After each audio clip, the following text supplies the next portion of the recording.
নয় যে আপনি শুধু সালাত আদায় করলেই সৎ আমল হয়।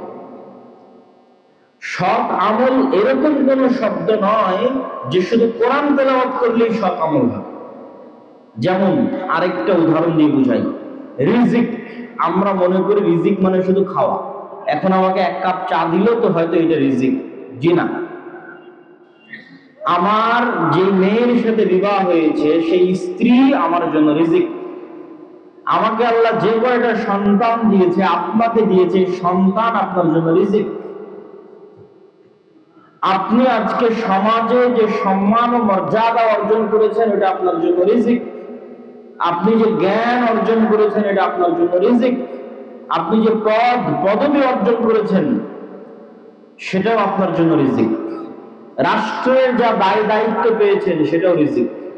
তো রিজিক যেমন ব্যাপক অর্থবোধক, সৎ আমল তেমন ব্যাপক অর্থবোধক। রাসূলুল্লাহ সাল্লাল্লাহু আলাইহি ওয়াসাল্লাম বলেন, ইন্নাদ দুনিয়া কুল্লুহা মালউনা। পৃথিবী আর পৃথিবীর মধ্যে যা কিছু আছে সবকিছু অভিশপ্ত। অনেক বড় কথা, অনেক ভয়ঙ্কর কথা যে পৃথিবী আর পৃথিবীর মধ্যে যা আছে সবই অভিশপ্ত, তবে যতটুকু আল্লাহর জন্য করা হয়। তো এই যে যতটুকু আল্লাহর জন্য করা হয় এটাও ব্যাপক অর্থবোধক। সৎ আমল এটাও ব্যাপক অর্থবোধক। সেই ব্যাপক অর্থটা কি? সেই ব্যাপক অর্থ হচ্ছে মানুষ যদি নিয়তটা ঠিক রাখে, অন্তরের বিশুদ্ধতা ঠিক রাখে, তাহলে তার ব্যবসাও সৎ আমল, তার কৃষি কাজও সৎ আমল, তার সন্তান সন্ততিকে লালন পালন করাও সৎ আমল, তার জেনারেল জ্ঞান অর্জন করা, স্কুল কলেজে পড়াও সৎ আমল। বলেন আল্লাহু আকবার। শুধু নিয়ত ঠিক রাখতে হবে এবং আল্লাহর সন্তুষ্টির জন্য হতে হবে। যেমন ধরেন এখানে যদি কোনো ব্যবসায়ী উপস্থিত থেকে থাকে, রাসূলুল্লাহ সাল্লাল্লাহু আলাইহি ওয়াসাল্লাম বলছেন, আত-তাজির আস-সাদুক আল-আমিন ইয়াকুনু ইয়াওমাল কিয়ামাহ মা'আন নাবিয়্যিন ওয়াশ শুহাদা। সত্যবাদী, আমানতদার ব্যবসায়ী। আবার শুনেন, সত্যবাদী, আমানতদার ব্যবসায়ী কিয়ামতের মাঠে নবীদের সাথে থাকবে, শহীদদের সাথে থাকবে। তাহলে ব্যবসাও তো সৎ আমল হয়ে গেল। শুধু কি যুক্ত করা হলো?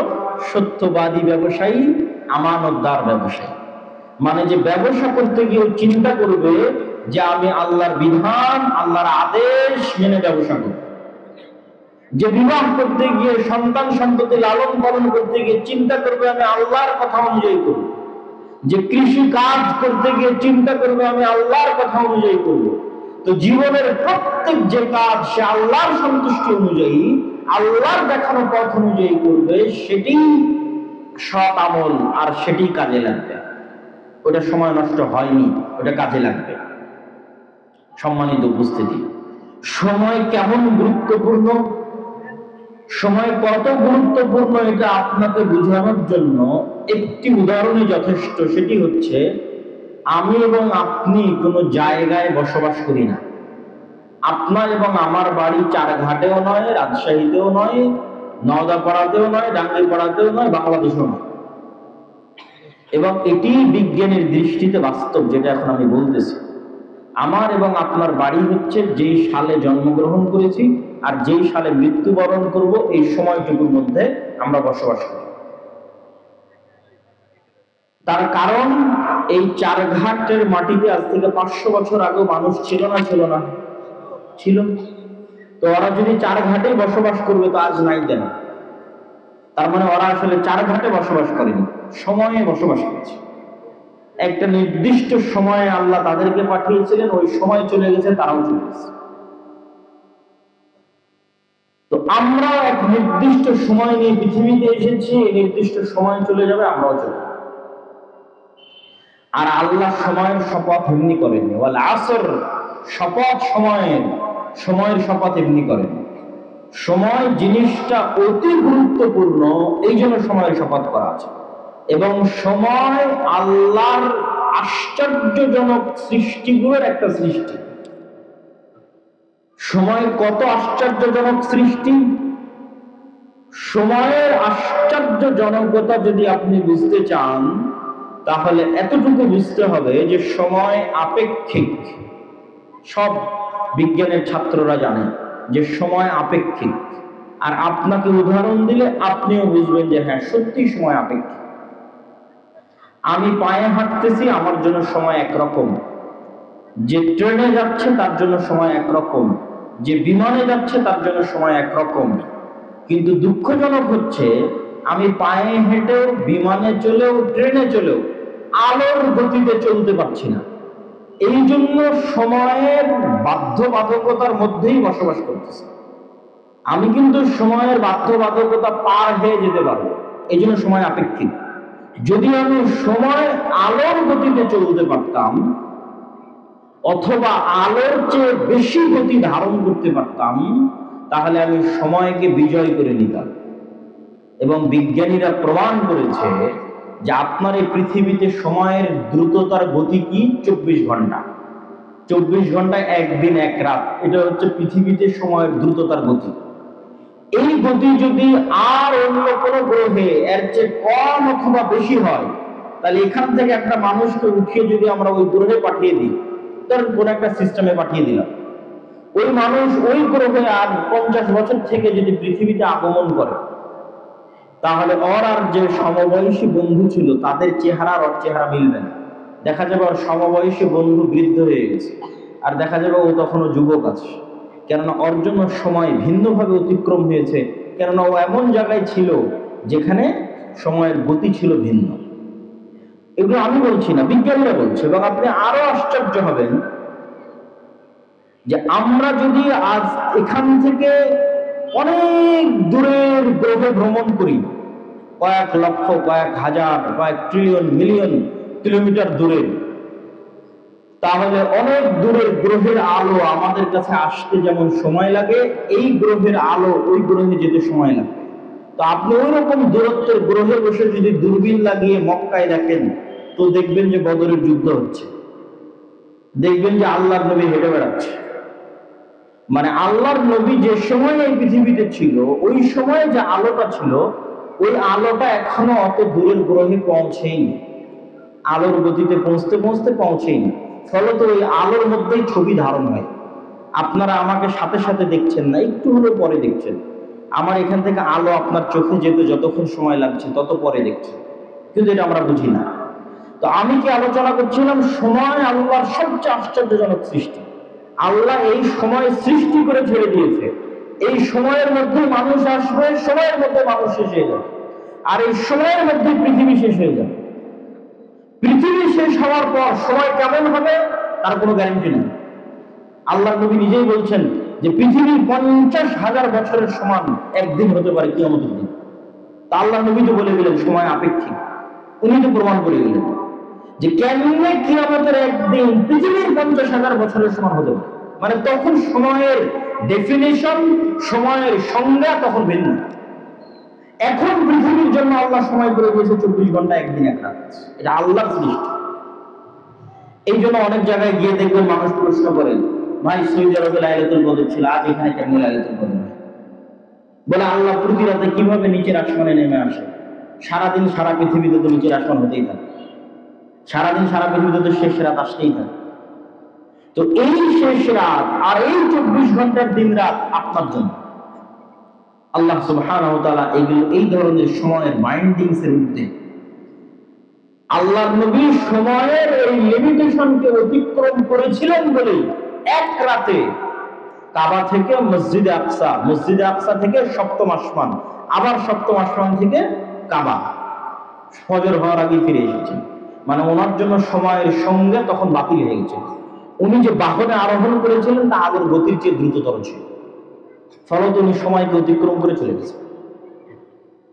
অতিক্রম করে সফর শেষ করে এসেছেন, কিন্তু পৃথিবীতে সময় তার গতিতে চলতেছে, আর উনি সময়ের গতিকে অতিক্রম করে চলে গেছেন। সম্মানিত উপস্থিতি, তাহলে সময় আমাদের জীবন। আমরা সময় নিয়ে খেলতেছি মানে আমাদের জীবন নিয়ে খেলতেছি। আমাদেরকে আল্লাহ সুবহানাহু ওয়া তাআলা যে নির্দিষ্ট সময় দিয়ে পাঠিয়েছে, এই সময়টুকু আমাদের জীবন। এই জন্য এই সময়ের হিসাব আল্লাহ সুবহানাহু ওয়া তাআলা নেবেন। রাসূলুল্লাহ সাল্লাল্লাহু আলাইহি ওয়াসাল্লাম বলেন, নি'মাতানি মাগবুনুন ফীহিমা কাসীরুম মিনান নাস, পৃথিবীর দুইটা নিয়ামত, যে দুইটা নিয়ামত সম্পর্কে পৃথিবীর সব মানুষ সবচেয়ে গাফেল। এক as-সিহ্হা, সুস্বাস্থ্য, ওয়াল ফারাগ, অবসর সময়। পৃথিবীর মানুষেরা সবচেয়ে গাফেল তার স্বাস্থ্য নিয়ে, পৃথিবীর মানুষেরা সবচেয়ে গাফেল তার সময় নিয়ে। স্বাস্থ্য নিয়ে গাফেল দেখেই তো রাত দিন বিড়ি টানে। মানে যে ব্যক্তি বিড়ি এবং সিগারেট খায় সে কি স্বাস্থ্যের নিয়ামতের মূল্য করে না মূল্য করে না? মূল্যায়ন করে না। সে আল্লাহর দেওয়া এক নিয়ামতকে চোখের সামনে নষ্ট করতেছে। মাদকতার মধ্যে নিমজ্জিত থেকে, নেশার মধ্যে নিমজ্জিত থেকে তার লিভার, তার পাকস্থলী, তার শ্বাসযন্ত্র নষ্ট করে দিচ্ছে। আর ঠিক আর একদিকে একদল যুবক আছে যারা জুয়া, free fire, PUBG, Facebook, YouTube, Twitter, TikTok নিয়ে ব্যস্ত। তো তাদের কাছে কি সময়ের মূল্য আছে? নাই। ওটাই আল্লাহর নবী বলছেন, পৃথিবীর মানুষ সবচেয়ে অবমূল্যায়ন করে আল্লাহর দুটো নিয়ামতকে, এক সময়কে আর এক স্বাস্থ্যকে। এই জন্য সালাফে সালেহিন বলেছেন, ইন্নাল ওয়াক্তা সাইফুন, শোনো দুনিয়ার মানুষ, সময় হচ্ছে তরবারি। তুমি যদি এই তরবারিকে না কাটো, এই তরবারি একদিন তোমাকে কেটে দিবে। তার মানে প্রতি সেকেন্ডে সময় আপনাকে কাটতেছে। তরবারি প্রতি সেকেন্ডে আপনি সময় দ্বারা জবাই হচ্ছেন। তো আপনি যদি প্রতি সেকেন্ড সময়কে কাজে না লাগান, তো একদিন এই তরবারি আপনাকে পরিপূর্ণরূপে কেটে ফেলে দেবে। শেষ, জীবন শেষ হয়ে যাবে, লাইফ শেষ হয়ে যাবে। তখন আর আফসোস করে কিছু করার থাকবে না। আর সে আফসোসের কথা আমি না, আল্লাহ সুবহানাহু ওয়া তাআলা কোরআন মাজিদে বলছেন, ওয়া আনফিকু মিম্মা রাযাকনাকুম মিন ক্বাবলি আন ইয়াতিয়া আহাদাকুমুল মাউত। দুনিয়ার মানুষ, তোমরা আল্লাহর রাস্তায় ব্যয় করো মৃত্যু আসার আগেই। কেন? যেই দিন মৃত্যু আসবে সেই দিন বলবে, রব্বি লাউলা আখারতানি ইলা আজালিন করিব, আল্লাহ আর একটু যদি সময় বাড়িয়ে দিতেন, আর 1 মিনিট, 1 সেকেন্ড, 10 মিনিট যদি সময় বাড়িয়ে দিতেন, ফাসাদদাকা ওয়া আকুম মিনাস সালিহিন, তাহলে কিছু ভালো আমল করে সব কর্মশীল বান্দাদের অন্তর্ভুক্ত হয়ে যেতাম। তখন আল্লাহ উত্তরে বলছেন, ওয়ালা ইউআখিরুল্লাহু নাফসান ইযা জাআ আজালুহা, আল্লাহ তো সময় সেট করে ছেড়ে দিয়েছেন। আমি আগেই প্রমাণ করে দিয়েছি যে সময় আল্লাহর সৃষ্টি এবং ব্যতিক্রম ভয়ঙ্কর সৃষ্টি। এটা সৃষ্টি করে ছেড়ে দেওয়া হয়েছে। আর এই সময়ের মধ্যে মানুষ আসবে, মানুষ যাবে। মানুষ পৃথিবীতে বাস করে না, ওই সময়ে বাস করে। আর এই সময় মানুষের জীবনকে শেষ করে দিবে। তো আল্লাহ ওটাই বলছেন যে আমি তো সময় সৃষ্টি করে ছেড়ে দিয়েছি। যেই দিন তোমার সময় চলে আসবে যাওয়ার, সেই দিন তার 1 সেকেন্ডও দেরি হবে না। লা ইউআখিরুল্লাহ, আল্লাহ 1 সেকেন্ডও দেরি করবেন না যেই দিন তোমার যাওয়ার সময় চলে আসবে। সম্মানিত উপস্থিতি, তাহলে সময় আমাদের জীবনকে প্রতিদিন ধ্বংস করে দিচ্ছে, কাটতেছে, কিন্তু আমরা সৎ আমল করতেছি না। কিন্তু যেই দিন সময় ঘনিয়ে আসবে সেই দিন আমরা আফসোস করলেও সৎ আমল করার সুযোগ থাকবে না। এই জন্য রাসূলুল্লাহ সাল্লাল্লাহু আলাইহি ওয়াসাল্লাম আরেক হাদিসে স্পষ্ট করে বলছেন, ইগতানিম খামসান ক্বাবলা খামসিন, দুনিয়ার মানুষ 5টা জিনিসের পূর্বে 5টা জিনিসকে মূল্যায়ন করো। হায়াতাকা ক্বাবলা মাউতিক, মৃত্যু আসার পূর্বেই যতদিন বেঁচে আছো এই বেঁচে থাকাকে মূল্যায়ন করো। সিহহাতাকা ক্বাবলা সাকামিক, অসুস্থ হওয়ার আগে যতদিন সুস্থ আছো এই সুস্থ থাকাকে মূল্যায়ন করো। ওয়া ফারাগাকা ক্বাবলা শুগলিক, ব্যস্ত হওয়ার আগে যতটুকু সময় অবসর পেয়েছো এই অবসর সময়কে কাজে লাগাও। ও শাবাবাকা ক্বাবলা হারামিক, বৃদ্ধ হওয়ার আগে যুবক আছো এই যুবক বয়সকে কাজে লাগাও। ও গিনাকা ক্বাবলা ফাকরিক, দরিদ্র হয়ে যাওয়ার আগে হাতে কিছু টাকা পয়সা আছে, এই টাকা পয়সা, এই সামর্থ্যকে মূল্যায়ন করো। সম্মানিত উপস্থিতি, আল্লাহ সুবহানাহু ওয়া তাআলা যে 24 ঘন্টা সময় দেন, আজকের দিনেও যে 24 ঘন্টা সময় দিয়েছেন, চারঘাটের একজন রিকশা চালককে দিয়েছেন, চারঘাটের আজকের অনুষ্ঠানের সভাপতি, প্রধান অতিথি, প্রধান বক্তা তাদেরকেও দিয়েছেন। আজকে কেউ 24 ঘন্টার কম সময় পেয়েছেন? কেউ পেয়েছেন 24 ঘন্টার কম সময়? এটা আল্লাহ করেন না। আল্লাহ নিয়ামত সবাইকে দিয়েছেন 24 ঘন্টা। আর এই 24 ঘন্টার মধ্যে সবচেয়ে দামি সবচেয়ে গুরুত্বপূর্ণ সময় হচ্ছে সকাল। সবচেয়ে দামি সবচেয়ে গুরুত্বপূর্ণ সময় কখন? রাসূলুল্লাহ সাল্লাল্লাহু আলাইহি ওয়াসাল্লাম বলেন, ইন্নাল্লাহা জাআলা লিহাদিহিল উম্মাতা আল বারাকাতা ফি বুকুরিহা, আল্লাহ আমার উম্মতের জন্য বরকত রেখেছেন সকালে। আল্লাহ নবী বলেন, আল্লাহ আমার উম্মতের জন্য বরকত রেখেছেন সকালে। আমি যুবক এবং ছাত্রদের উদ্দেশ্য করে বলতে চাই, তোমরা এখান থেকে উঠে গিয়ে গুগলে সার্চ করো, চ্যাট জিপিটিতে সার্চ করো, আজকের বিশ্বের যারা টপ লেভেলের ধনী, আজকের বর্তমান বিশ্বের যারা সবচেয়ে সাকসেসফুল মানুষ, তারাও তাদের জীবনী ঘেটে দেখো তারা কখন ঘুম থেকে উঠে। দেখবা 90%-এরও বেশি সফল মানুষ সকালে ঘুম থেকে উঠে। আর আমাদের মুসলমানেরা, বিশেষ করে যুবক এবং ছাত্ররা, ঘুম থেকে উঠতে উঠতে রাত 10টা, সকাল 10টা 11টা। কেননা ঘুমিয়েছেই তো, ফোন চালাতে চালাতে ঘুমিয়েছে কয়টায়? 2টে 3টে, অথবা জুয়া খেলতে খেলতে ঘুমিয়েছে রাত 2টা রাত 3টে। যখন ফজরের আজান হয় তখন ঘুমাতে যায়। বলেন নাউজুবিল্লাহ। তাহলে সারা দিনের সবচেয়ে বরকতময় সময় ঘুমিয়ে কাটায়।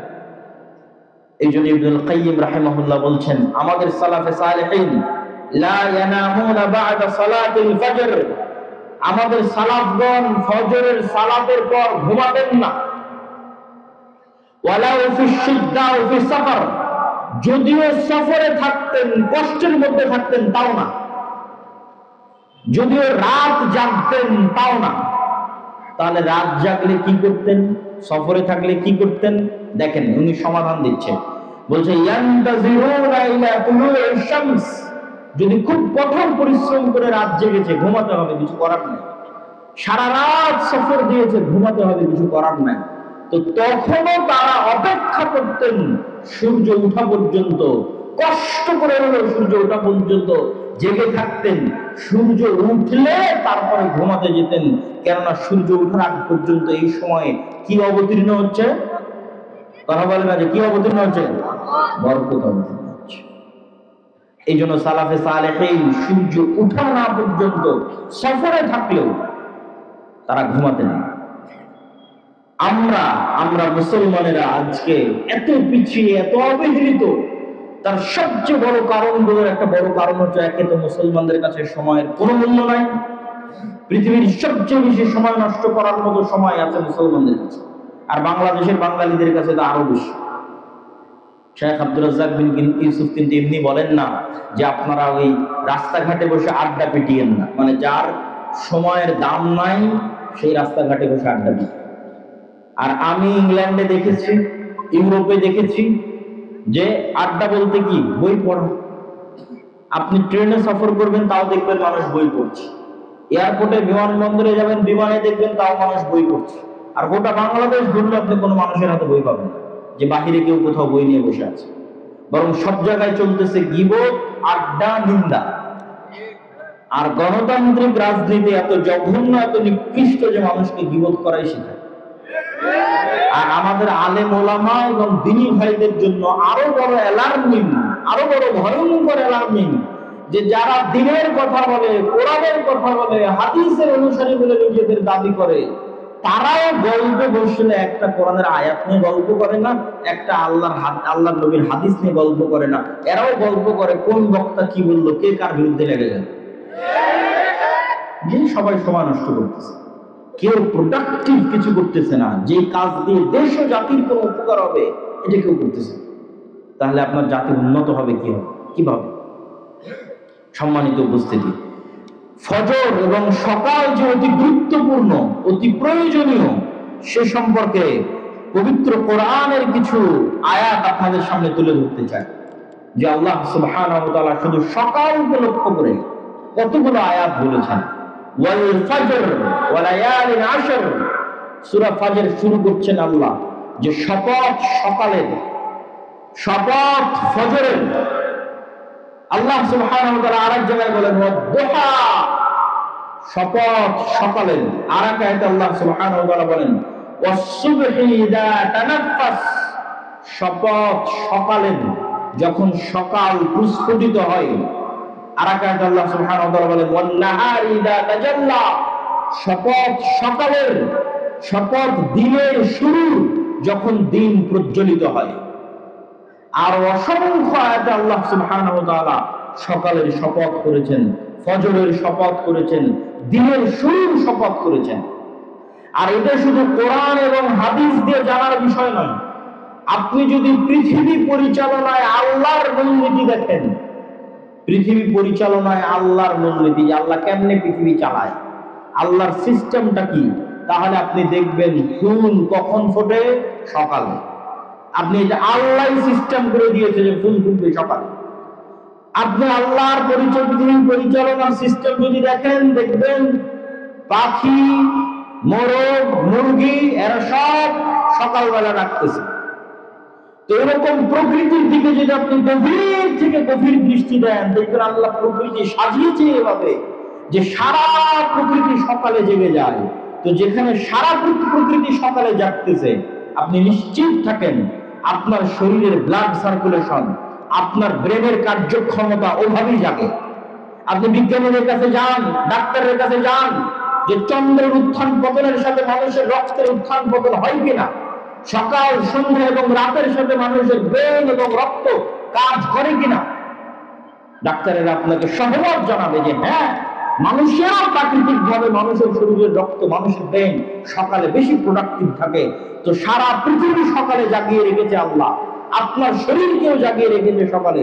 কিন্তু আপনি জোরপূর্বক সকালে ঘুমাচ্ছেন। আপনি যদি ব্যর্থ না হন, আপনি যদি অসফল কাম না হন, আপনি যদি আপনার জীবনে আনসাকসেসফুল না হন, গরিব না থাকেন, দরিদ্র না থাকেন, অনুন্নত না থাকেন, তাহলে পৃথিবীতে আর কেউ গরিব, দরিদ্র, অনুন্নত থাকবে।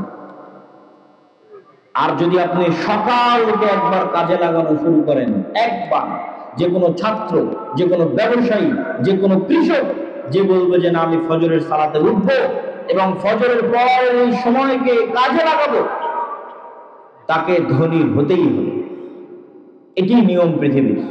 আল্লাহ সুবহানাহু ওয়া তাআলা বলেন ফাইদা কুদিয়াতিস সালাত ফান্তাশিরু ফিল আরদ ওয়াবতাগু মিন ফাযলিল্লাহ। যখন সালাত আদায় শেষ হয়ে যায়, ফজরের সালাত, ফরজ সালাত, যখন সালাত আদায় শেষ হয়ে যায়, তোমরা আল্লাহর জমিনে ছড়িয়ে পড়ো আর আল্লাহর দয়া অনুসন্ধান করো। আবারও শুনেন, তোমরা আল্লাহর জমিনে ছড়িয়ে পড়ো, আল্লাহর দয়া অনুসন্ধান করো। ওই যে একটা ধানের বীজ বপন করেছেন, ওখান থেকে গাছ উৎপন্ন হচ্ছে, এটা আল্লাহর দয়া। পৃথিবীর প্রত্যেক ইঞ্চি জায়গায় আল্লাহর দয়া ছড়িয়ে ছিটিয়ে আছে। পৃথিবীর এমন কোন জায়গা যেখান থেকে 1 টাকা হালাল উপায়ে অর্জন করা যাবে, ওই 1 টাকা আল্লাহর দয়া, ওইটা আল্লাহ অনুসন্ধানে বেরিয়ে পড়তে বলেছেন। ফজরের সালাতের পর আল্লাহ সুবহানাহু ওয়া তাআলা ঘুমাতে বলেননি। অতএব হে যুবক ভাইয়েরা, হে চারঘাটের মানুষেরা, আপনাদের যে লাইফ স্টাইল, জীবনের যে ধরন, এটা আপনার স্বাস্থ্যকে ধ্বংস করছে, আপনার শরীরকে ধ্বংস করছে, আপনার সময়কে নষ্ট করছে, আপনাকে গরিব বানিয়ে দিচ্ছে। এই সময়কে আপনাকে কাজে লাগাতে হবে। এই পুরো 24 ঘন্টার সময়ের মধ্যে সকালের পরের দ্বিতীয় গুরুত্বপূর্ণ সময়, একটা গুরুত্বপূর্ণ সময় আপনাদের সামনে আলোচনা করলাম সকাল, আর একটা দ্বিতীয় গুরুত্বপূর্ণ সময় হচ্ছে রাতের শেষ ভাগ। আল্লাহ সুবহানাহু ওয়া তাআলা যদি পৃথিবীতে কাউকে বড় থেকে বড় সফলতা দান করতে চান, যে বড় থেকে বড় সফলতা আল্লাহ দান করবেন, তাহলে রাতের সালাত, রাতের শেষ অংশের সালাতের কোনো বিকল্প নাই, যাকে বলে তাহাজ্জুদের সালাত। একটা দলিল দিয়ে এই পয়েন্টের আলোচনা শেষ করব। আল্লাহ সুবহানাহু ওয়া তাআলা রাসূল সাল্লাল্লাহু আলাইহি সাল্লামকে বলেন কোরআনে, ওয়া মিনাল লাইলি ফাতাহাজ্জাদ বিহি নাফিলাতাল লাক আসা আইয়াবআতাকা রাব্বুকা মাকামান মাহমুদা। হে মুহাম্মদ বলেন সাল্লাল্লাহু আলাইহি ওয়াসাল্লাম, আপনি অবশ্যই রাতের শেষ অংশে সালাত আদায় করুন।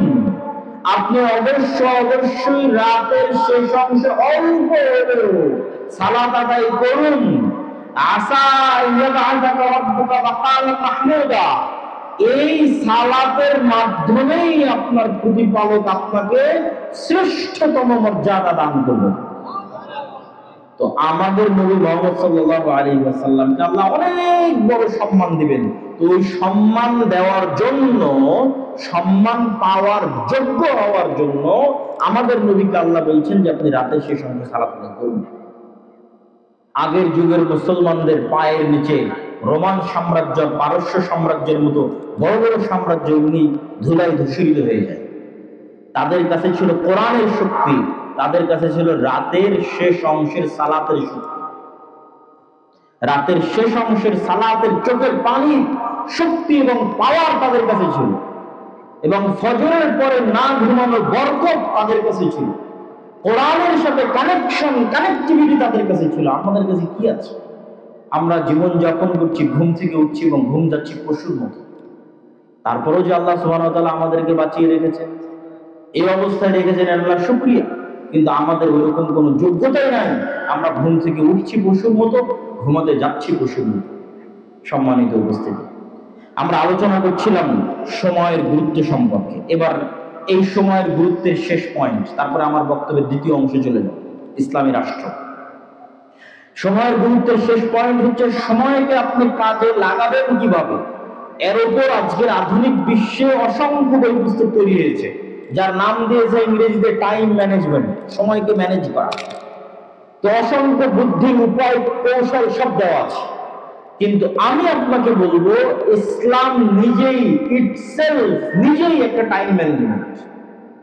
ইসলাম নিজেই একটা টাইম ম্যানেজমেন্ট, আর এটা হতে হবে। কেননা আল্লাহ তো সময়কে সৃষ্টি করে ছেড়ে দিয়েছে। এই সময়ই মানুষের জীবন, এই সময়েরই আল্লাহ হিসাব নিবে। এই সময়ের মধ্যে মানুষ হারিয়ে যাবে। মহাকালের গর্ভে হাজার হাজার লক্ষ লক্ষ কোটি কোটি মানুষ হারিয়ে গেছে, আবার মহাকালের গর্ভে আমরা হারিয়ে যাবো। এই মহাসময়, এই মহাসময় তো সবকিছু। এই জন্য সময়ের গুরুত্ব তো ইসলামে থাকবেই। তারপর আপনাদের বোঝানোর সুবিধার্থে বলি, ইসলামের কোন ইবাদতটা সময়ের সাথে সম্পৃক্ত না?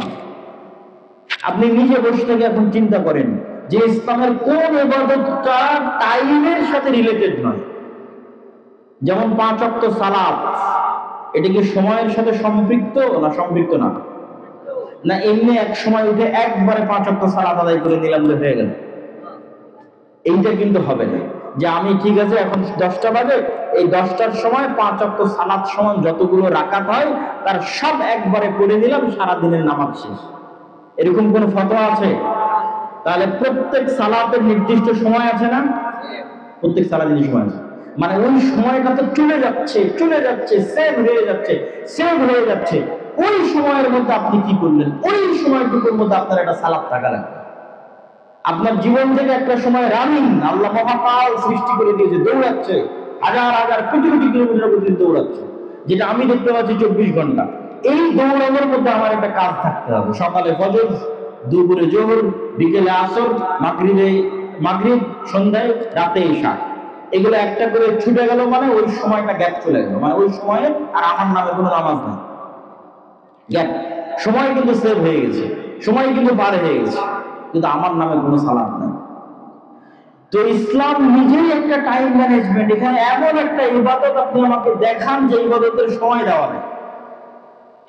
আপনি যদি রমজানের কথা বলেন, আপনি যদি সাহারির কথা বলেন, আপনি যদি ইফতারির কথা বলেন, আপনি যদি ঈদের কথা বলেন, ঈদের নামাজের কথা বলেন, ঈদের নামাজ কখন পড়তে হবে, আপনি যদি কুরবানির কথা বলেন, কুরবানি কখন দিতে হবে, সিয়াম কখন শুরু হবে, নফল সিয়াম, সপ্তাহের সিয়াম, মাসের সিয়াম, প্রত্যেকটা ইবাদত সময়ের সাথে সম্পৃক্ত। যাকাতের কথা যদি বলেন, যাকাতের হিসাব, ওটাও বছর, ওটাও সময়ের সাথে সম্পৃক্ত। হজের কথা যদি বলেন, হজ কখন করবেন, ওটাও সময়ের সাথে সম্পৃক্ত। সম্মানিত উপস্থিতি, তো ইসলাম নিজেই একটা টাইম ম্যানেজমেন্ট। কেউ যদি ইসলামকে শুধু অনুসরণ করে, চোখ বন্ধ করে, তো ওর সময় নষ্ট কম হবে। তার শুধু একটা উদাহরণ দেয় যুবক এবং ছাত্রদের জন্য। যে ধরেন আপনি ফজরের সালাত পড়ে যুবকেরা হয়তো গেম খেলতে বসে গেছে, হয়তো কোথাও খেলা দেখতে বসে গেছে, হয়তো জোয়ার আড্ডায় গেছে। তো ও যদি বেনামাজি হয়, তো ওর আর কোনোদিন স্মরণ পড়বে না যে আমি কি করছি আর আমার কি করা উচিত। একটা মুভি দেখতেই সারাদিন পার হয়ে যাবে, একটা সিরিয়াল একের পর এক দেখতেই সারাদিন সারা রাত পার হয়ে যাবে। কিন্তু ওর যদি নামাজের বিষয়ে সচেতনতা থাকে, তাহলে জোহরের যখন আজান হবে, ওকে উজু করতে হবে, ফ্রেশ হতে হবে, মসজিদে যেতে হবে। অন্তত একটা ভাবার সময় পেল, কি রে সকাল থেকে তো সব সময় নষ্ট করলাম, এখন কি করব জোহরের পরে? ঠিক আছে, জোহরের পর আবার সময় নষ্ট শুরু করলো, এবার আসরের সময় আজান হলো, ওযু করলো, মসজিদে গেল, আবার চিন্তা করার সুযোগ পেল এতক্ষণ কি করলাম, এখন কি করব। আবার মাগরিবের সময় চিন্তা করার সুযোগ পেল, এতক্ষণ কি করলাম, এখন কি করব। আবার ঈশার সময় চিন্তা করার সুযোগ পেল, এতক্ষণ কি করলাম, এখন কি করব। শুধু যদি সালাতই আদায় করে ওই ব্যক্তি অন্তত দিনে 5 বার চিন্তা করার সুযোগ পায় যে আমি কি করছি, আমার কি করা উচিত। আর যদি ওই সালাতটুকু আদায় না করে, তো এইভাবে কতদিন পার হয়ে যাবে, কত মাস পার হয়ে যাবে, কোনোদিন কল্পনা করারও সুযোগ পাবেন, এভাবে একদিন মৃত্যু চলে আসবে। সম্মানিত উপস্থিতি, তো সময় আল্লাহর অনেক বড় নিয়ামত, আমাদেরকে সময় মূল্যায়ন করতে হবে।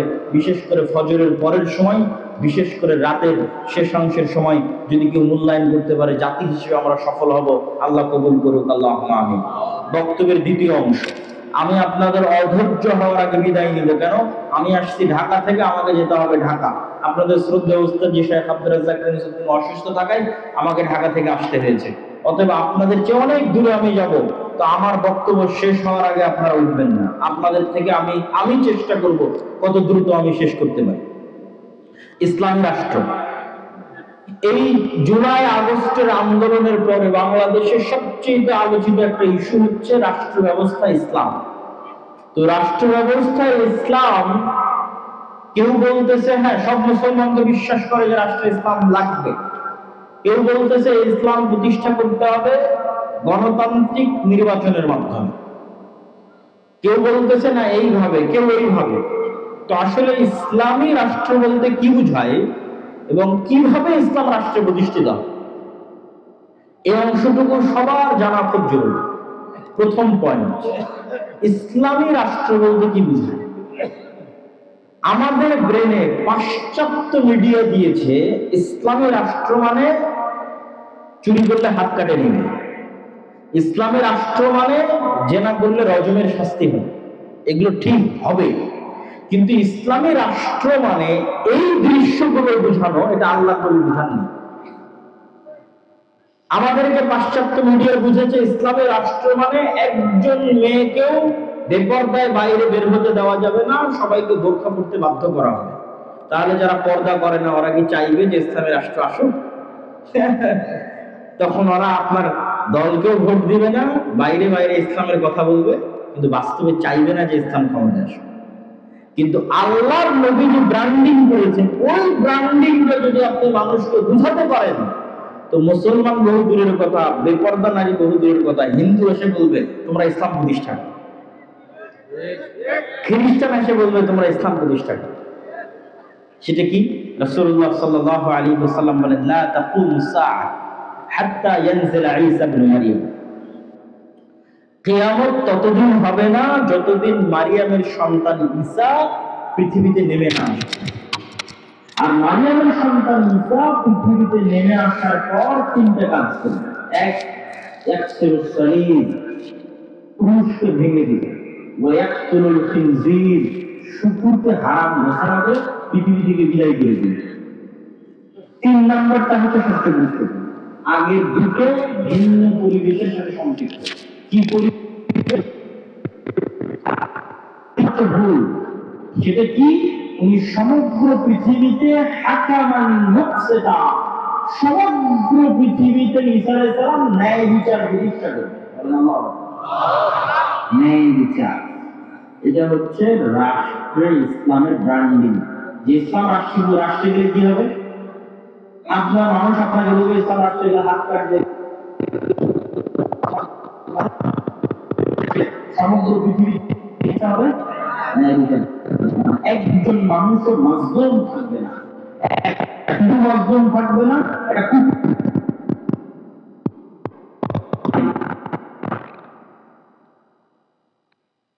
কারণই ইসলামে ন্যায়ের রাসূলুল্লাহ সাল্লাল্লাহু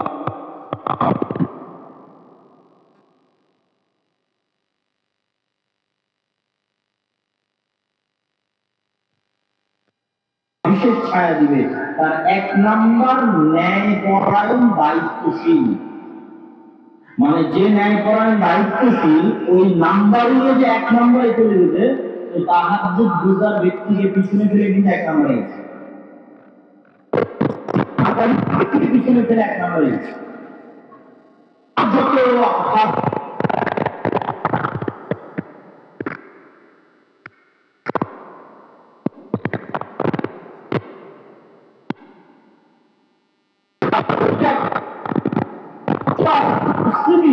এটা প্রতিষ্ঠা করতে হবে।